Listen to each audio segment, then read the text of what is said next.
And as JC has been showing us, Helene is expected to bring several inches of rain to our area. I'm joined by Jackson County EMA Coordinator and Emergency Manager Orville Rowe. And Orville, when we get big rain events like this, are there certain places in your area that you monitor because you know that they are flood prone? Sure. I mean, every year we know where the heavy rain is going to come, and we also know usually primary roads we're fine, kind of like in the wintertime.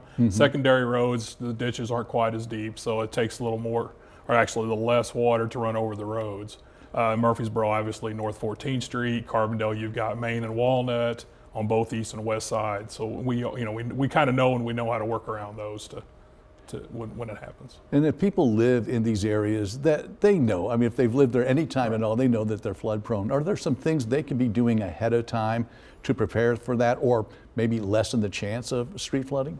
Well, I mean, yeah, I mean, obviously, like you said, you know if you're going to be there. So, if you're ready at home, maybe not, stay at home. If not, try to find a safe place to go before, if you know the water's going to be running off the roads. But yeah, again, you kind of know the area, and you know where your heavier rains and where the flooding's going to end up. So. I know sometimes in communities, storm drains could get clogged with debris or something. So I guess if you have leaves or branches or something laying around that could prevent water from escaping. Home maintenance would be great. Yeah, if you're, especially in town where you've got those curbings and stuff. The rule's a little bit different because, again, it's going to depend on the ditches and the size of the ditch that's going to carry off that water for you.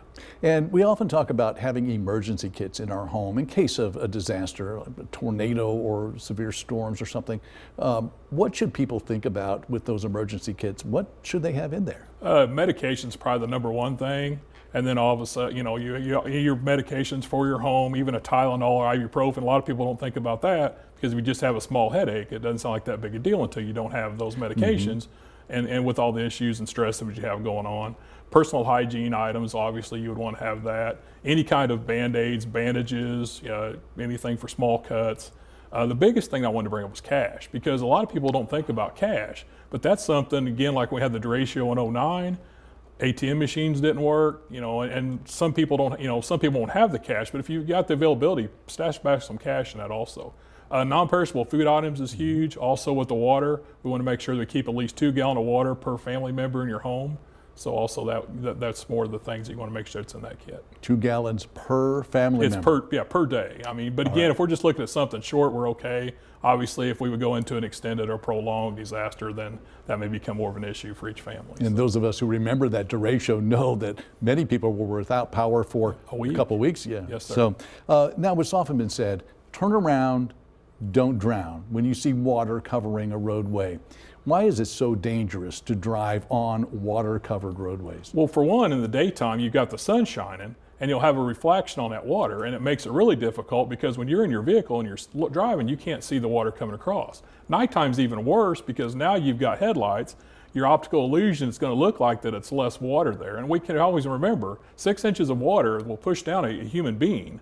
12 inches will move a small car, and 18 inches for a larger truck or vehicle. So it takes very little water running across the road to be able to have that disaster. And is it really worth your family in a vehicle going into the water when you can take an extra 15, 20 minutes and drive around the situation? So. Yeah, and we saw a severe flooding event just north of us in Nashville, Illinois last year. Why is it important, if you do have flood damage, to report that to authorities so they can keep track of all that? So especially for them with having the large amount, I'm the county emergency management coordinator. Each town, Murfreesboro, Carbondale, and Jackson County both have their own coordinators. So if you do have that damage, make sure you get that information to them. Anybody in the outlying county would contact me.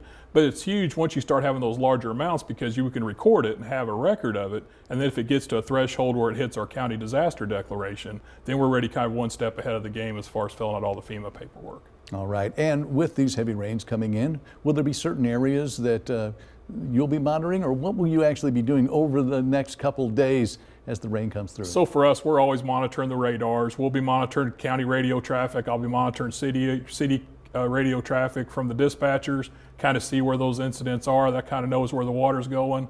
obviously radars, and with we got such a close relationship with the Weather Service in Paducah. We got NWS chat for situational awareness, so we have that connection. And even with me, with the other EMA coordinators in other counties, we have a really good working relationship. So we'll have a text message group back and forth to see if it's something I need or something one of the other county emergency managers needs. So Yeah, it's good to know we have a group of people watching out for us during these we events. have a very good group. Thank you for being here tonight. We appreciate it. Thanks, Mark. And we're going to check in with JC now on the very latest on what Hurricane Helene is bringing us.